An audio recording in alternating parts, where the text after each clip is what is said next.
guys, welcome back to my channel, and if you're new, I am Anna Maria and you are watching Miracle Orchids, the place you can learn everything there is to know about growing orchids. In today's video we are going to talk about how to repot a Phragmipedium orchid. Then we are going to talk about how to cure this horrible fungal disease that it has on its orchid, on its leaves, and then we are going to wrap all this thing up by giving you a few care tips and tricks for growing Phragmipedium orchids successfully. And remember, if you want more tutorials like this 7 days a week, go ahead and click that subscribe button over here so you know when I upload something new. And now let's jump right into the repotting. I will put my gloves because this medium is very decomposed. And I'm sorry if the lighting is not all that good. We are having a lot of rain lately and it is of course very cloudy, and yeah, I cannot do more about this. My particular Phragmipedium, it is a Phragmipedium pearcei crossed with Wallisii, as you can see. And because it has this very bad fungal disease, I suspect it comes because of the decomposed medium. The medium indeed smells very bad. So I will gently squeeze the pot and try to lift the orchid. Okay, so because my orchid has a serious fungal disease, look how much rock wool I had on the bottom. This is just horrible. So because I saw it has this fungal disease, I suspected the medium is decomposed. Anyway, because this medium doesn't decompose, I thought initially it is the fungal disease because of the decomposed medium. These orchids like pure water, and I flashed it with some rainwater, very clean in my area, with about 0.03 ppm, and the water came out at 190 ppm only after one rapid flash, so I didn't soak the orchid. Because of that I thought the medium is decomposed. It might be decomposed here at the base because for whatever reason they have used bark on the top part and only rock wool in the bottom. This is soaking wet, but that is okay for this orchid because it likes to be in a very moist environment. But the thing with rock wool is that it absorbs a lot of nutrients and you need to flash it regularly, so regularly, like every single week or something of the sorts, because the orchid really doesn't like being with too many salts on the roots. So I will if you look, it might actually be after all because of the bark which is decomposed, because I have so much mold on it. I hope you can see that. Look. So I will very gently try to detach the pieces of rock wool, which are very mushy actually, and the bark, and then I will come back with how the root system looks like. We will talk about the potting medium I will use, because I will not use this type of media, and show you exactly the type of pot, because these orchids have special requirements even for that. They are different in care than normal orchids, let's say, or most orchids. So very gently I will take it out of the roots. Okay, and now the root system is pretty much as clean as it will get. I really took a lot of time in taking every single little piece of bark that I could see, and I can see I don't have a lot of rotting roots, very little.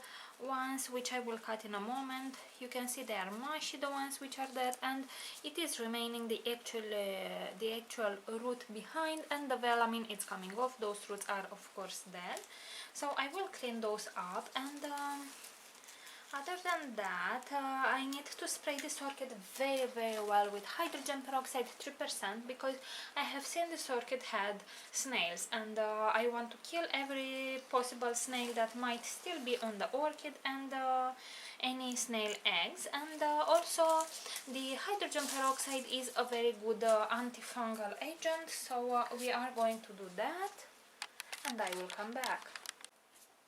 As you can see now, I have cut off all the dead roots, and the orchid didn't have a lot of them. They were mainly the ones from the base of the stem, which were the oldest roots, and those were dead. But it is really curious how the roots did not like that wool that were on the bottom of the pot, and they did not grow in that, but only circled around the bark, and that is a very good indicator that the rock wool was not on the liking of the orchid. Now the orchid is fizzing. I have also sprayed super well the leaves, because those present this curious and ugly fungal disease, and yeah, they don't look very well, so this might help. Until then, I wanted to talk about how we are actually going to repot it.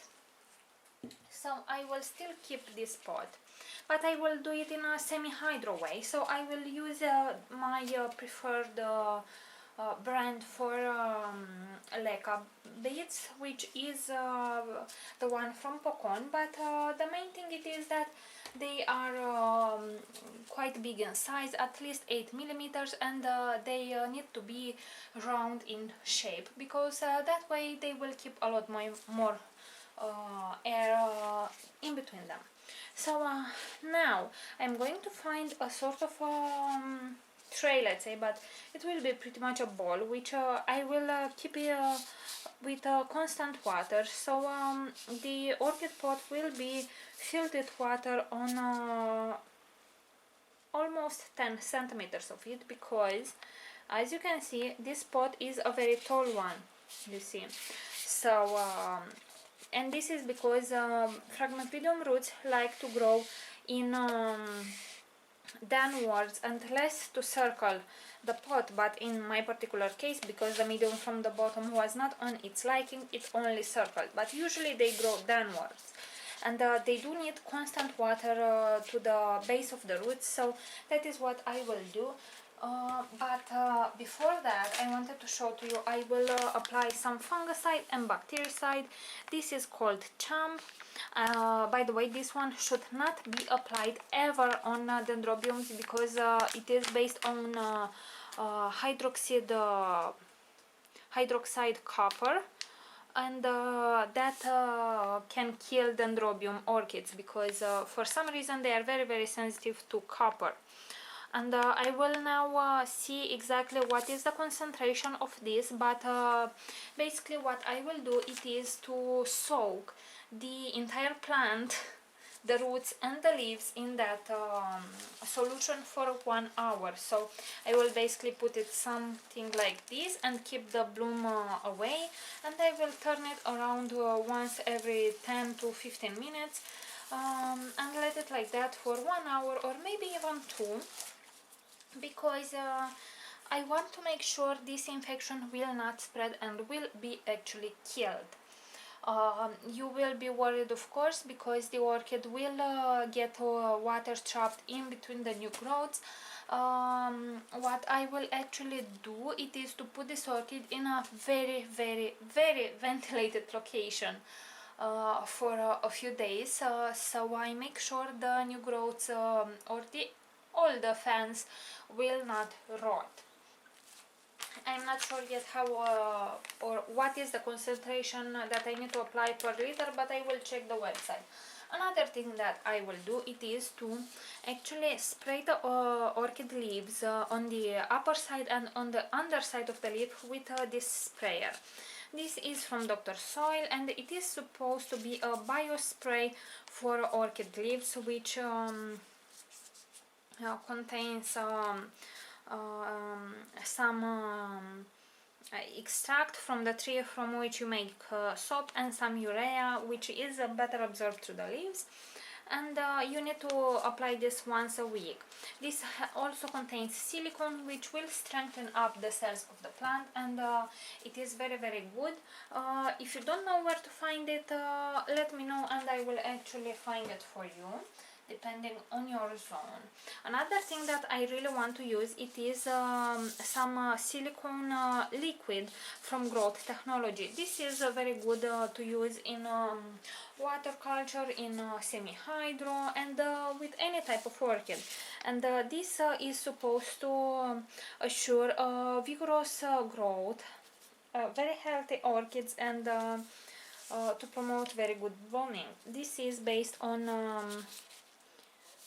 potassium silicate or silicone, I'm not sure how to say that in English. It is a 6% one, and it will raise up your pH, so you will need to test it and adjust it to a lower pH. And this, if I can find it, it will strengthen up the cells of the plant, and for some reason, so let's say I did find it, so they say that this silicone nutrient will promote a better absorption of nutrients, and will strengthen up the cells of the plant, so they will help it to resist to attacks of any fungal attacks, fungal diseases, or pests, and will help to build the cells of the plant more thick and more healthy. And they will, it says that it will reduce the water loss through the leaves, and will raise the absorption of nutrients and of CO2. And of course it's mentioning about the pH. This can be found pretty much anywhere, but if you cannot find it, let me know, I will give you links. This will be used once a week on the leaves. This will be used accordingly to the recommendation of the producer. I still need to check it because this is a new product for me, but I really need to help the cells of this plant to strengthen up, and hopefully help the plant not or stop the disease. Alright, so for now I'm going to clean up this tray, put it as I said in this solution for 1 to 2 hours, and then I will come back with the actually potting of the orchid. Okay, so I have found out that I need to put 2 grams of that fungicide and bactericide per liter of water. So here I have 3 liters of water.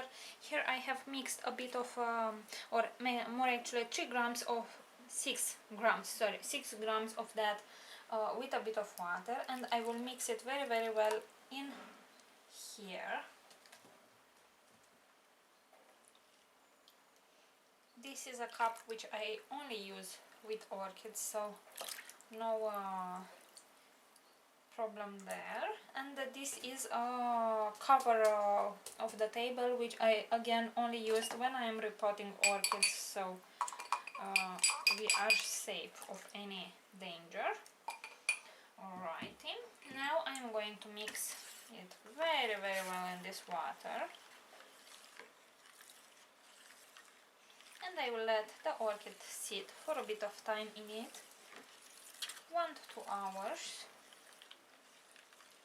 I am very interested to putting the leaves in here because this will create a bit of powder on them, but that is okay because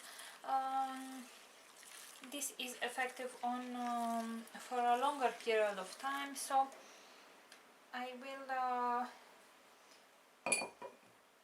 help the orchid by covering the leaves in this solution. For now, let me do this because I don't want to harm the spike. for now I will only let the roots in it, like so, and I will move it around every now and again, so all the roots will be covered in this.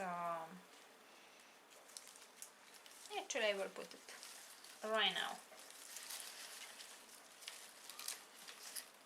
By turning it around now and again, the orchid will be completely soaked in this solution.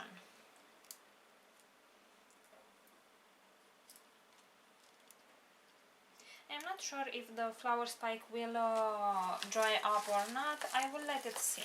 This is my first frag, and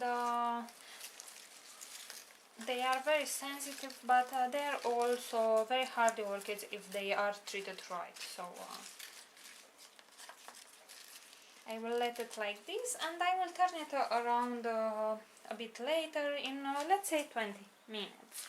Okay guys, and here is our orchid. You can see I have some bluish tints on the leaves, and I said once it dries it will leave some residue. That is okay, no problem there. I will take it out of this water, and actually I will save some of it because I might want at the end to leave it to stay for more time in it. So I will put it, let's see, aside in here, and I will throw up the water because I need the tray to repot it. Okay, and now we are going to add quite a bit of medium on the bottom of the pot because the roots don't get that deep as for yet. So I will put the leca bit.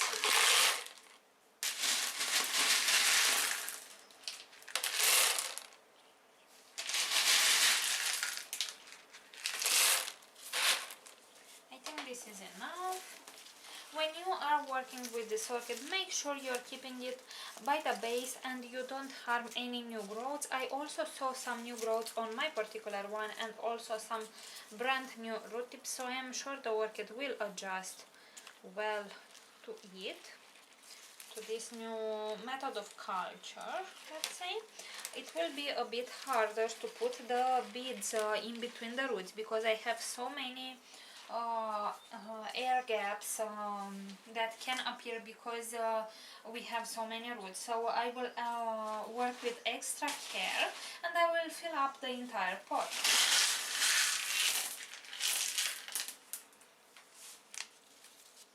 This little scoop will help me a lot because I will be able to work with 2 hands.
and I think this is pretty much enough. I don't feel any more air gaps in the pot, because when you press on it you can feel it hollow or not. Right now I feel it full most of the places, so I am happy with the result. I have actually decided not to soak it anymore in this water, because it is tap water, and I think the orchid already suffered enough. I don't want to over treat it for its problem.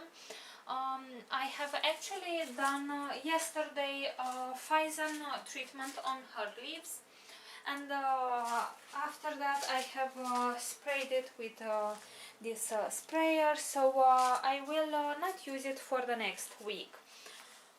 Now let's put the tag in here. I will actually prepare 1 liter of silicone solution. I think here it says to put 1 milliliter. I think it says that I need to put 1 milliliter per liter, so I will bring some rainwater, which is pretty much pure 003 ppm, which is as clean as it will get, and I will add for 1 liter 1 milliliter of this, and we will see what pH I will have. Okay, and this is pretty much all what I use when preparing a solution. I have here this thingy. I will agitate it for a bit. Open it up. It is actually saying I should put 2 milliliters per liter, but I will add only a bit and see if I need more. So here it is. I have put it in the a little container, and as for care of this orchid, it is super easy, but you need to use clean water. So every time I will use rainwater or filter water, and yeah, I will keep it in a bright location at about 400 foot candles. I will give it a lot of air ventilation, because not only it has this fungal disease, but I dropped water in the crowns, so we need to keep those dried, and I will fertilize it once a month, or actually once every 2 weeks. I think it would be better, because it is in semi-hydro. Once a month with liquid fertilizer, never more than 150 ppm. What else? Humidity is not really important for this orchid. If you want to pot it in organic medium, you can use many type of mixes, like small bark chips with perlite. You can even use that rock wool, but that absorbs a lot of nutrients and you will need to flush it like heck. Other than that, I will read on the label when it is time to reapply this fungicide, maybe in 1 week, is what I guess, and yeah. And with that being said, see you all next time. Bye!